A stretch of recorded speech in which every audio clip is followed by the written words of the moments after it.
Hello everyone, welcome back to my channel Saujnya Bharat. ఈ video కోసం యూట్యూబ్లో కంటే ఇన్స్టాలోనే ఎక్కువ మంది కామెంట్స్ చేశారు. ఫుల్ వీడియో పెట్టమని చాలా మంది అడుగుతున్నారు. ఇప్పటి వరకు మిమ్మల్ని వెయిట్ చేయించినందుకు సారీ. వీడియో అయితే తీస్తాను కానీ అప్లోడ్ చేయడానికి టైం కుదరలేదన్నమాట. ఓకే, ఇక వీడియోలోకి అయితే వెళ్ళిపోదాం రండి. బిగినర్స్ కి చాలా బాగా యూజ్ అయ్యే టెక్నిక్ అన్నమాట.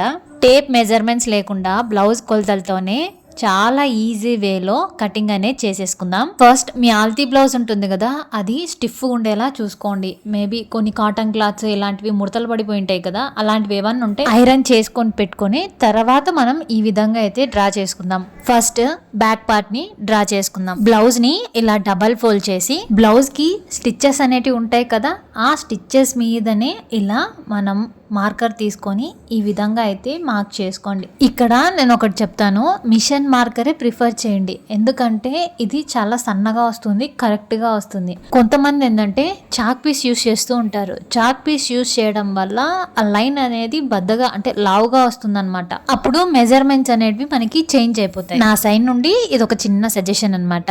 సో అవుట్ లైన్ అంతా డ్రా చేసాం కదా, అవుట్ లైన్ అంతా డ్రా చేసిన తర్వాత బ్లౌజ్ ని ఇలా వెనక్కి తిప్పి కొంచెం ఇలా బ్లౌజ్ మీద అదరగొట్టామంటే బ్లౌజ్ అంతా ఆ మార్క్ చేసిందంతా అక్కడ ఆ బ్లౌజ్ మీద అయితే పడిపోతుంది అనమాట. చూసారా ఎంత చక్కగా అయితే వచ్చేసిందో. సో ఇప్పుడు ఈ లైన్స్ అన్ని కనిపించేలా కొంచెం థిక్గా అయితే డ్రా చేసుకుందాం. యాజ్ ఇట్ ఈజ్ ఇలా మార్క్ చేసుకొని స్టిచ్ చేయడం వల్ల ఇంకో బెనిఫిట్ కూడా ఉందండి.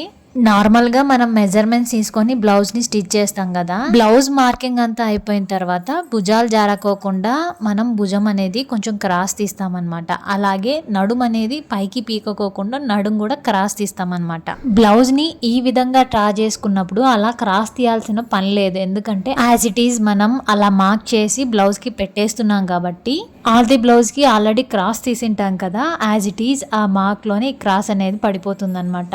మీరు ఈ విధంగా డ్రా చేసినప్పుడు మీకే తెలిసిపోతుంది. సో మనం ఎగ్జాక్ట్ కుట్లు ఎక్కడైతే వేసామో అక్కడ మార్క్ చేసుకొని ఈ విధంగా అయితే వేసాము. ఇప్పుడు స్టిచ్చెస్ లోకి క్లాత్ అయితే కావాలా కదా, సో అందుకు పావించ్ ఎక్స్ట్రాతో మనం ఈ విధంగా ఖర్చు కోసం అయితే మార్క్ చేస్తున్నాం. అలాగే సైడ్ జాయింట్లకు కూడా క్లాత్ అనేది కావాలి కదా, 2 inches ఆర్ 1.5 inches మీరు ఎంత పెట్టుకుంటారో మీ ఇష్టం అనమాట. ప్లస్ బ్యాక్ సైడ్ డాట్లు వేస్తాం కదా, వాటి కోసం 1 inch అండ్ ఖర్చుతో కలిపి నేను ఇక్కడ 2 inches కి అయితే మార్క్ చేసుకుంటున్నా.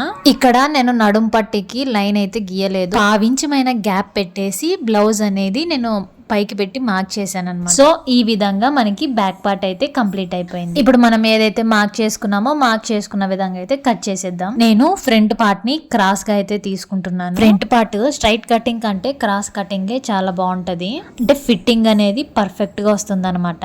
బ్యాక్ పార్ట్ ని ఈ విధంగా క్రాస్ పెట్టుకొని ముడతలంది లేకుండా నీట్ గా అయితే సెట్ చేసుకోండి. బ్యాక్ పార్ట్ నెక్ తప్పించి యాజ్ ఇట్ ఈజ్ మిగతాది అంతా ఎలా ఉందో అలా డ్రా చేసుకొని కట్ అయితే చేసుకోవచ్చు. లేదు అంటే నేను వీడియోలో ఏ విధంగా అయితే చూపిస్తున్నానో ఆ విధంగా పెట్టైనా మీరు కట్ చేసుకోవచ్చు అనమాట. నేను ఫ్రంట్ షేప్ తీస్తాం కాబట్టి నేను ఫుల్గా అయితే డ్రా చేయలేదు. ఇప్పుడు ఆల్ది బ్లౌజ్తోనే ఫ్రంట్ నెక్ అనేది ఎలా డ్రా చేయాలో చూద్దాం. ఆల్రెడీ స్టిచ్ చేసిన బ్లౌజెస్కి ఏంటంటే ఇక్కడ భుజం దగ్గర ఖర్చు అనేది ఇలా ఫోల్డ్ అయి ఉంటుంది. ఫోల్డ్ అయి ఉంటే మాత్రం 1/2 inch ఖర్చు వదిలేసి మనం నెక్ అయితే డ్రా చేసుకోవాలి. లేదు ఆ పైన ఖర్చు ఓపెన్ లో ఉంది అంటే మనం ఆల్రెడీ బ్యాక్ పార్ట్ కి ఖర్చు అనేది డ్రా చేసాం కదా, యాజ్ ఇట్ ఈజ్ అలానే అయితే పెట్టుకోవచ్చు. సో ఇక్కడ నేను ఆల్తికి తీసుకున్న బ్లౌజ్ లో అయితే ఖర్చు అనేది భుజం మీద ఫోల్డింగ్ లో ఉంది. సో అందుకే నేను ఇక్కడ ఖర్చు అనేది అలా గీసి పెట్టాను. సో చూసారా, ఆ ఖర్చుని వదిలేసి నేను ఇప్పుడు ఫ్రంట్ నెక్ అయితే డ్రా చేస్తాను అనమాట. ఫ్రంట్ నెక్ షేప్ ఏదైతే ఉందో యాజ్ ఇట్ ఈజ్ అలానే డ్రా చేసేసుకున్నాం. సో ఇప్పుడు షేప్ బెల్ట్ అనేది ఎక్కడొచ్చిందో అక్కడైతే ఒక మార్క్ చేసుకున్నాం. అలాగే ఈ ఉక్స్ పట్టీ దగ్గర ఒక డాట్ అయితే వస్తుంది కదా, దానికోసం ఒక 1/2 inch ప్లస్ షేప్ బెల్ట్ కు స్టిచ్ చేస్తున్నాం కదా, ఆ ఖర్చు కోసం ఒక 1/2 inch అనమాట. సో ఇప్పుడు మెయిన్ డాట్ అనేది తీసుకుందాం. మెయిన్ డాట్ ఎలా తీసుకోవాలి అంటే ఆల్తీ బ్లౌజ్ కి ఎక్కడైతే మనం మెయిన్ డాట్ స్టిచ్ చేసి ఉంటామో అక్కడ కరెక్ట్ గా పట్టుకోవాలి. అక్కడ నుండి ఇక్కడ భుజం మధ్యలో భుజం అనేది మధ్యకు ఫోల్డ్ చేసి ఈ విధంగా తీసుకోవాలన్నమాట. అలాగే ఉక్స్ పట్టి చివరన కూడా మార్క్ చేసుకోవాలి. ఇక్కడ మనం ఖర్చుతో సహా మార్క్ చేసుకుని ఈ మార్క్స్ అన్నిటిని కలుపుతూ ఇలా అయితే డ్రా చేసుకోండి. ఇక్కడ మనకి ఫ్రంట్ పార్ట్ కి మెయిన్ డాట్ తీసుకుంటాం కదా, అందుకనేసి చివర్లు 1 ఇంచ్ ఎక్స్ట్రా ఈ విధంగా మార్క్ చేసుకొని క్రాస్ గా అయితే డ్రా చేయాలి. ఇలా తీసుకుంటే బ్లౌజ్ స్టిచ్ చేసిన తర్వాత మనకి బ్లౌజ్ అనేది స్టిఫ్ గా వస్తుంది అనమాట. ఉక్స్ పట్టి కాజా పట్టి దగ్గర కూడా ఒక 3/4 ఇంచ్ క్రాస్ తీసుకున్నామంటే బ్లౌజ్ అనేది చాలా పర్ఫెక్ట్ గా అయితే కూర్చుంటుంది. సో ఏదైతే మార్క్ చేసుకున్నామో మార్క్ చేసిన విధంగా అయితే కట్ చేసాము. ఫ్రంట్ హ్యాండ్స్ అనేటివి ఇక్కడే కటింగ్ లో అయినా మీరు హ్యాండ్స్ అనేటివి క్రాస్ తీయొచ్చు, లేదంటే స్టిచ్చింగ్ చేసేటప్పుడైనా మనం క్రాస్ తీసుకోవచ్చు. ఫ్రంట్ పార్ట్ అయిపోయింది, బ్యాక్ పార్ట్ అయిపోయింది.